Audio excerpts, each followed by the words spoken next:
Hey guys, Long Haul Larry, Big Blue. Well, it's time to start heading off for the next load.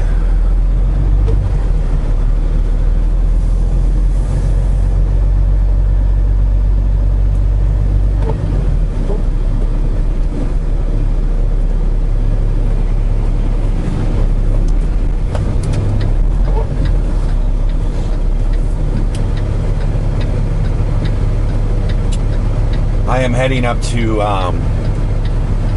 Allentown, Pennsylvania. We're going to pick up a load from Lineage, I believe it's called.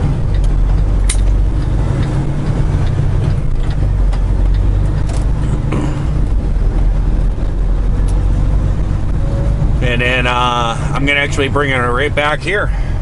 Not back to this place, but down the road just a little bit. Well, guys, we are all loaded up. It is time to start heading down to York. I'll make a couple pit stops on the way. Basically, what I have is strawberries, cherries, blueberries, all frozen stuff, running at a -1 temperature.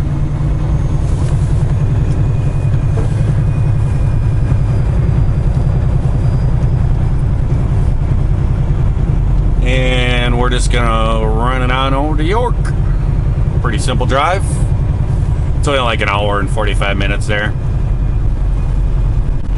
And then I guess I'm going to be heading to the yard after this. Was talking with the boss today. Through some texts back and forth. I was just making sure that my plans for my snowmobile trip were all in place. He has a lot of things going on, so I want to make sure he still remembers all the stuff. And there was a little bit of confusion. I told him, I said, I'm taking off. So, you know, on 31st, got to be home. I'm going to be taking off like early on the 31st, and I kind of need to be home like a day or so to get all my stuff together and get my snowmobile together. And he thought I wanted to be home on the 31st and then take off on the 1st. I was like, no. So, glad I talked to him. I guess this is the exit. I don't see anybody in there. Nope.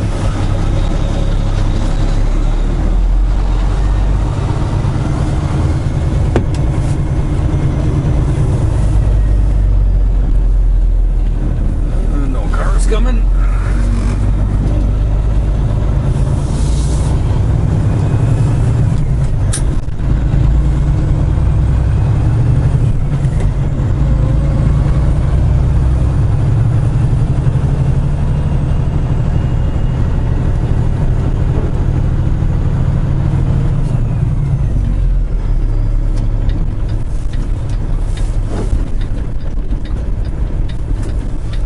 I gotta tell you that the clouds look pretty crazy around here. Like there's some pretty big storms coming in.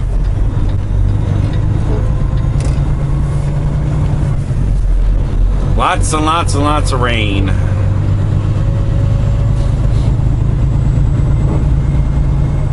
Hey guys, time for a delivery to Unify.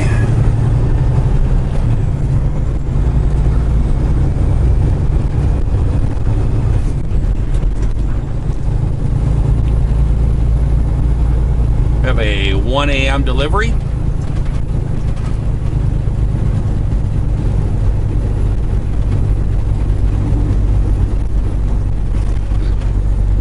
And it is 12:25.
There is Unify on the right.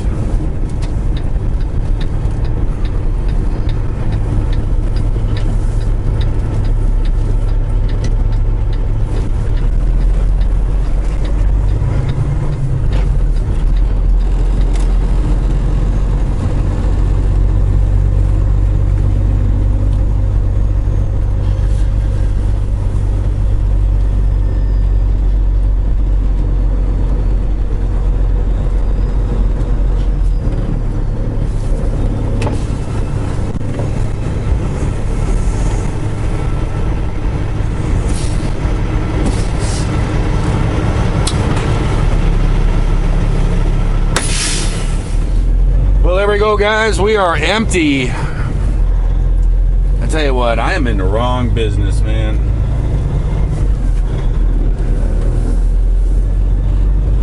I am definitely in the wrong business.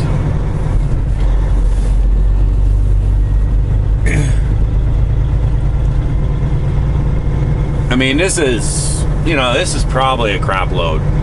I'll be real honest with you. It's probably just a terrible load. Loads are a little scarce right now. I said that one other time, and somebody asked me that, and I have been like saving some comments and stuff to answer them, but I know somebody asked me about that, and I was going to answer it, but I just haven't gotten to one of those answering comment videos. But when I say it's kind of scarce, what that means is loads are a little bit low. The load boards are a little bit low and stuff right now. Freight doesn't pay the best. And the reason why is because it's January. January and February of every year, freight is a little low. The reason why is because the end of the year comes along in November, December, and all the companies try to sell all their product. Everybody tries to push all their product out of their, manufacturing places and tries to ship it out to get it out the door so they can put it in their books to help keep them in the black, to show they're positive and all this other stuff. So everybody tries to push all this stuff out at the end of the year. So there's a lot of shipments right at the end of the year. But then in January and February, there's always like a little slowdown period where a lot of the warehouses and stuff are filled up, and then they're kind of using their product that they have instead of ordering more. Stuff like that. So the shipments get a little bit lower, and companies actually just don't pay. Because there's more trucks than there are shipments during these months. What they do is normally they'll pay $2,000 for a shipping on a load. Well, now they go, well, we don't need to pay that much because there's X amount of trucks. There's more trucks trying to get this load. So now we're going to pay $1,000, and somebody will haul it. I don't know what this guy's waiting for. Put his flashes on.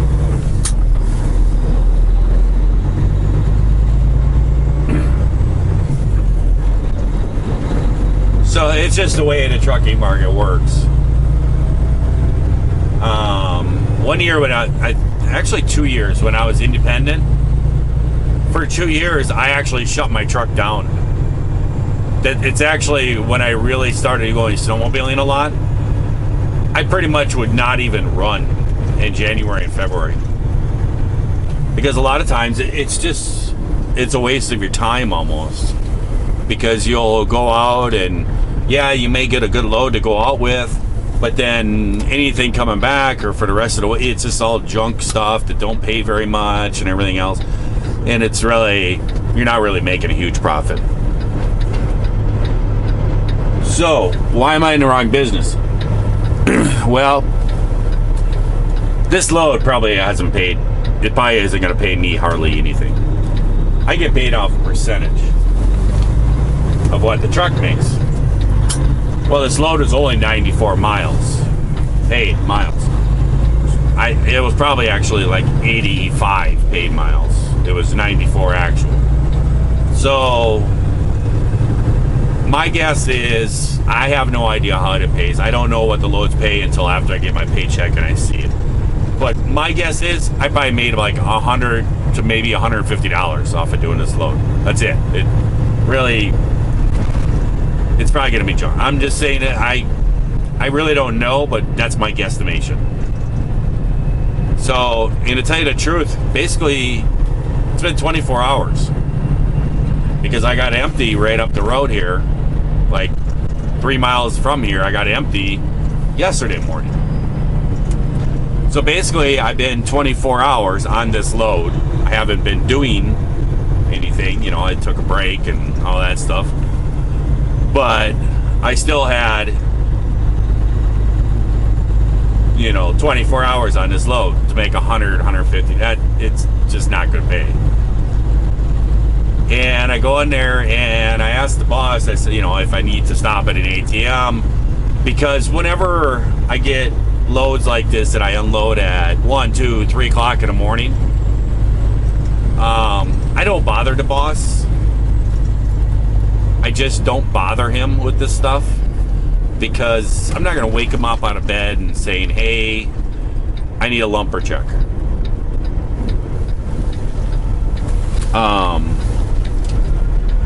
You know, I've been doing this for a while. I'm not going to wake him up in the middle of the night and tell him I need to pay a lumper and stuff like this.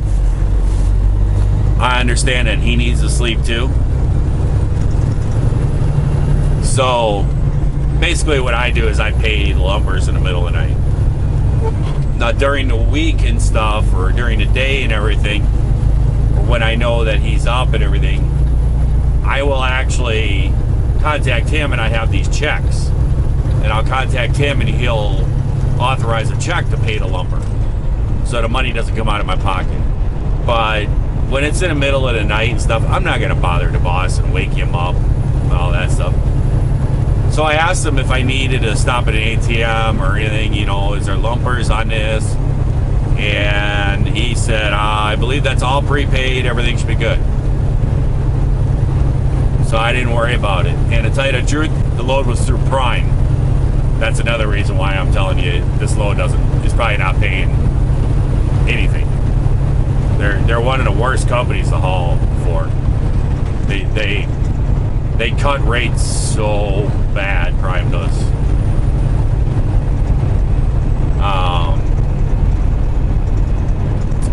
But he told me that, and I sat there and I checked in, got unloaded and everything else. They called me up, and the guy was like, yeah, okay, I'll pull on out and park up against the fence, and you got a lumper fee of $275.11. I was like, I mean, it took him maybe 40 minutes to unload me. It's like, come on. You know, that's what I'm saying. I'm in the wrong business. 40 minutes of time for almost $300. That's just ridiculous. No idea what that was. Oh, that was my belt.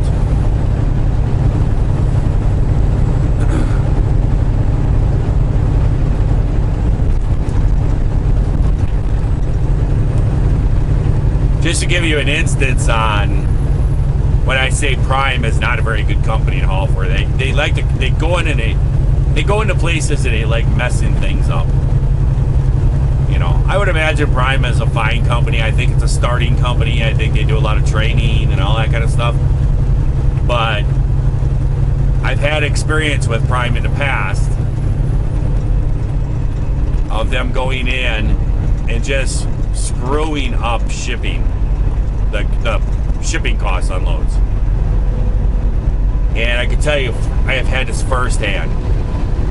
I used to be independent. I was hauling for Nestle. And that place up in Little Chute, I used to pick up there every day. And I would pick up loads there, and I'd haul it to Glendale Heights, Illinois. It was like 3.5 hour drive, and it paid $1,100. It was really good money, and I would haul that down there, and I had a load every day. And then like twice a week, I had a load that picked up down in Chicago, right? I mean, it was like maybe 7 miles away from the Glendale Heights place. And I'd pick this load up, and it was like, I don't know how to call it. Basically, it was like secondhand groceries. It was like stuff that was like rejected, wasn't of the highest quality or something. And this place would have it all sitting there, and I would come in and pick up this load twice a week. And I would go in there in the middle of the night as soon as I got unloaded from Glendale, back into the door, go to sleep. These guys would load it in there, and I would take off and run up, and I would unload in Milwaukee at this warehouse place. It was this grocery wholesale place. And you never knew what was going to be in there. It was just all kinds of different vegetables and all kinds of stuff that wasn't of the highest quality. And so I'd take this in there, and they would pay me $500 to do that load. So it was like a backhaul for me to get me back up. And then 2 to 3 times a week, Nestle would hook me up with a load, loading right down there by Glendale at this place that had these plastic pallets. And I would haul these things back up to Green Bay, and they'd pay me $900 to go back up there with these. They're just empty plastic trays. And all I'd do is take them up to this place, and they would steam clean them. They sanitize these things. That's all they did with them. And I'd haul these things all the way up there, and they would sanitize them. And there was a couple times they actually asked me to haul loads back down. I don't know why they did this all the way in Green Bay, but it's what they did. But and then if I didn't have that load, then they would give me a load going up to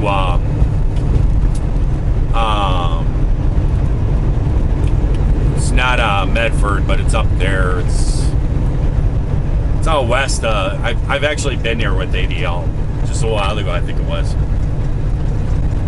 But it's a Nestle place up there, and I would haul a load up there, and they'd pay me $1,500.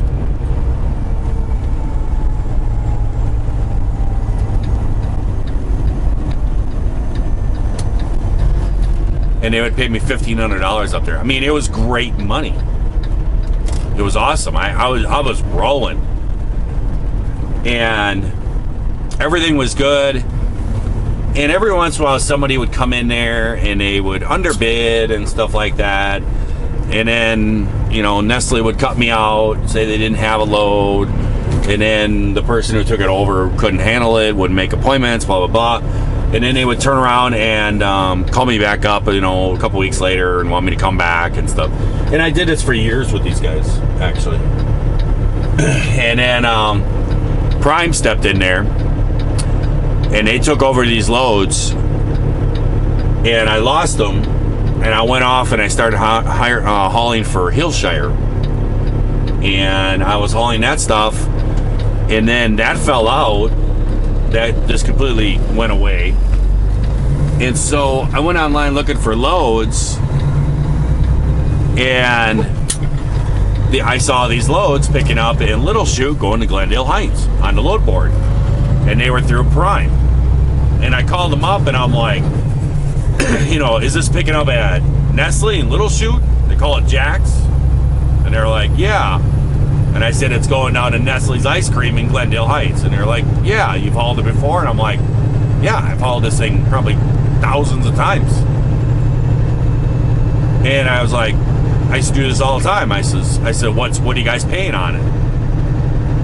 And they turned around and they said, oh, we could pay you $400. And I was just like, no. I know this load pays a lot more. And and the guy was telling me, we kept haggling back and forth, and so finally he's like, dude, he goes, I can give you $500, and that's the best I can do. He goes, that's all we got in this thing. I wasn't gonna be able to go, but legs just changed. And I told him, no way, I'm not doing it. And I actually knew one of the guys up at Nestle, up there in the office. and I was picking up a different load through a different company going someplace else. And I was up there and I asked them, I said, what all happened with this? And they said, well, Prime took it all over. And basically they cut everybody's rate. They came in there and said they could do everything for half the cost of anybody else. And I said, well, how's that working out for you? And he said, basically, the loads are always late. He goes, a lot of times trucks don't even show up. We have loads sitting here that don't get hauled. That's why I say they do that.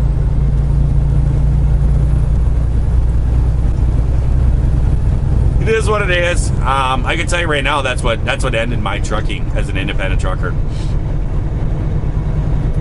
At the time, my truck was getting worn. I needed to do basically a rebuild of the truck to get everything back up to working properly and not having taken a chance to breakdowns and everything. I wanted to go through the whole truck, and probably spend $15,000-$20,000 in this re-outfit the truck, and I wanted to do that, and the freight just fell out. I had this Nestle thing going. I lost that. Then I went on this Hillshire, and I did that, and some other smaller company came in there and underbid me and took that all away from me, and so it was just kind of a mess. So I lost all that, and I went back on the load boards, and there was just nothing out there. The rates just fell out from the last time that I went to the load boards.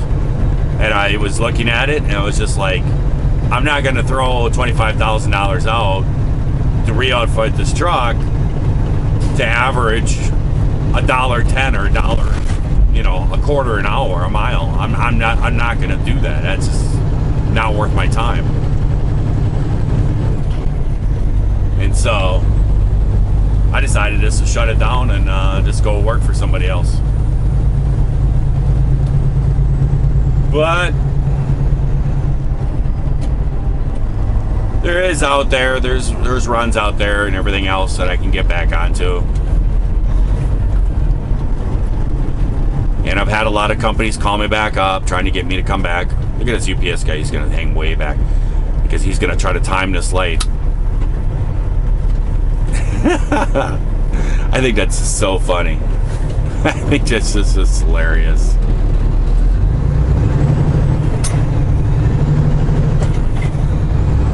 He wants to race me. He doesn't want me to get in front of him. So he just doesn't know that there's Long Haul Larry in this truck, and Long Haul Larry is like Mr. Speed Shifter, and I can basically outshift any automatic truck there is out there. He just tucked in right behind me.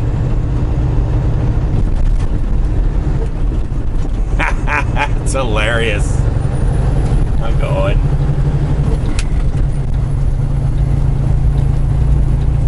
This guy here is going really slow.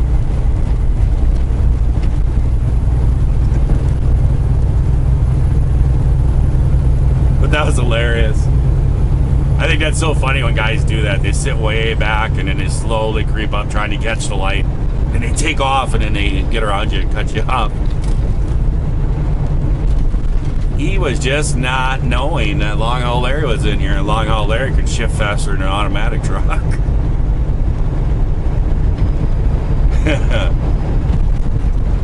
That's funny. Well, we're heading down to the yard. I'm gonna be doing some local stuff for Boss Man tomorrow. Well, today.